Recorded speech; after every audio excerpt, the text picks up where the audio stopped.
লাহোৱালৰ বিশিষ্ট সমাজকৰ্মী ডক্টৰ দয়ানন্দ চাহক বিশেষ সম্বৰ্ধনা। ৰাইজৰ দুটাকৈ স্বেচ্ছাসেৱী অনুষ্ঠানে বুধবাৰে যৌথভাৱে অনুষ্ঠিত কৰা আড়ম্বৰপূৰ্ণ অনুষ্ঠানত কেইবাগৰাকী শিক্ষাবিদৰ লগতে ৰাইজৰ বিশিষ্ট শিক্ষাবিদ তথা সমাজকৰ্মী ডক্টৰ দয়ানন্দ চাহক সন্মানিত কৰে। শিক্ষা ক্ষেত্ৰখনত আগবঢ়োৱা বৰঙণিৰ বাবে শিক্ষাবিদ ডক্টৰ দয়ানন্দ চাহক সন্মানিত কৰে। মুখ্যমন্ত্ৰী ডক্টৰ হিমন্ত বিশ্ব শৰ্মাৰ মাতৃয়ে এটা গছপুলি, চেলেং, মানপত্ৰ আৰু বিশেষ ট্ৰফীৰে ডক্টৰ দয়ানন্দ চাহক সন্মানিত কৰে। স্বেচ্ছাসেৱী অনুষ্ঠান দুটাই শিক্ষক দিৱসৰ পূৰ্বে আজি গুৱাহাটীৰ ঐতিহ্যমণ্ডিত শ্ৰীমন্ত কলাক্ষেত্ৰত বিশেষ কাৰ্যসূচী অনুষ্ঠিত কৰে। বাগ্মীবৰ নীলমণি ফুকন প্ৰেক্ষাগৃহত ডিভাইন হেণ্ড ৱেলফেয়াৰ অৰ্গেনাইজেশ্যন আৰু মা বিদ্যা ভাৰতী ফাউণ্ডেশ্যনৰ উদ্যোগত প্ৰাক শিক্ষক দিৱস উদযাপনো হয়। প্ৰাক শিক্ষক দিৱসৰ ৰাজ্যৰ বিশিষ্ট লোকক সম্বৰ্ধনা জ্ঞাপন কৰা হয়। বিশেষ সম্বৰ্ধনা অনুষ্ঠানত ৰাজ্যৰ বিশিষ্ট শিক্ষাবিদ তথা সমাজকৰ্মী ডক্টৰ দয়ানন্দ চাহক সন্মানিত কৰা হয়।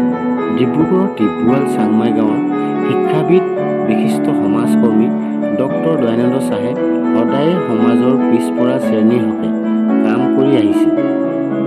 শিক্ষাবিদ, সমাজ সংস্কাৰক, ক্ৰীড়াবিদ, চাহ জনগোষ্ঠীয় নেতা ডক্টৰ দয়ানন্দ চাহে বিগত ৩টা দশক ধৰি সমাজ সেৱা কৰি আহিছে। বিশেষকৈ নিজে শিক্ষানুষ্ঠান গঢ়ি শিক্ষাৰ জাগৰণ সৃষ্টিত সহায় কৰিছে। ব্যক্তিগতভাৱে শিক্ষাৰ বিপ্লৱ তথা শিক্ষাৰ বাবে জাগৰণ সৃষ্টি কৰিছে।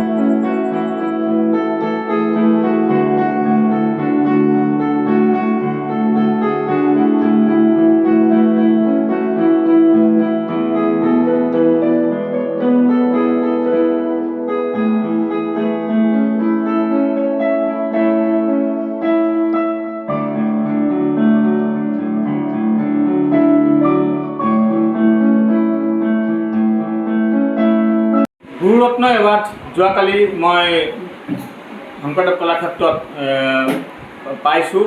স্বৰাম্য মৃণালিনী দেৱী বাইদেউ, আমাৰ মুখ্যমন্ত্ৰী ছাৰৰ মাতৃ, তেখেতে সেই সন্মান আগবঢ়াইছে আৰু এনে এটা সন্মান পাই মই নিজেই গৌৰৱান্বিত। আৰু ভৱিষ্যতে শিক্ষকসকলৰ যি ধৰণৰ এক সন্মান, এই সন্মানক তেওঁলোকে সেই ট্ৰাষ্টে যি ধৰণে দি গৈছে, ভৱিষ্যতে আৰু প্ৰত্যেকজন শিক্ষকে এই ধৰণে পাই নিশ্চয় নিজৰ জীৱনৰ ধন্য হ'ব আৰু নিজৰ কামত বেছিকৈ মনোনিৱেশ কৰিব। আৰু এটা কথা, আমি যি সময়ত 20গৰাকীক তেওঁলোকে সন্মান জনাইছিলে, আমি দেখিবলৈ পাইছিলোঁ ৰিটায়াৰ্ড টিচাৰ, বৰ্তমানৰ কৰ্মৰত টিচাৰ সকলোৱে সেই ধৰণৰ সন্মানবিলাক পায় নিজে সন্মানবোধ নিজে কৰি পেলাই এটা কথাই কৈছিলে, আজিৰ পৰা আমাৰ দায়িত্ব বাঢ়ি গৈছে। আৰু এই দায়িত্ব আমি এই ধৰণে আমি ল'ব লাগিব। শিক্ষকৰ দায়িত্বত অকল ছাত্ৰই নহয়, তেওঁলোকৰ চাত্ৰিক দিশ, তেওঁলোকৰ সামাজিক দিশ আৰু অন্যান্য দিশ, সামাজিক অন্য সমস্যাটো যেন শিক্ষকসকলে মাত মাতে আৰু সমাজখনক এক শৃংখলাবদ্ধভাৱে লৈ যোৱাত, নৱপ্ৰজন্মক শৃংখলাবদ্ধ লৈ যোৱাত সদায় বৰ্তি হয়। শিক্ষকৰ এই ধৰণৰ মনোকামনা যেন সদায় পূৰণ হওক।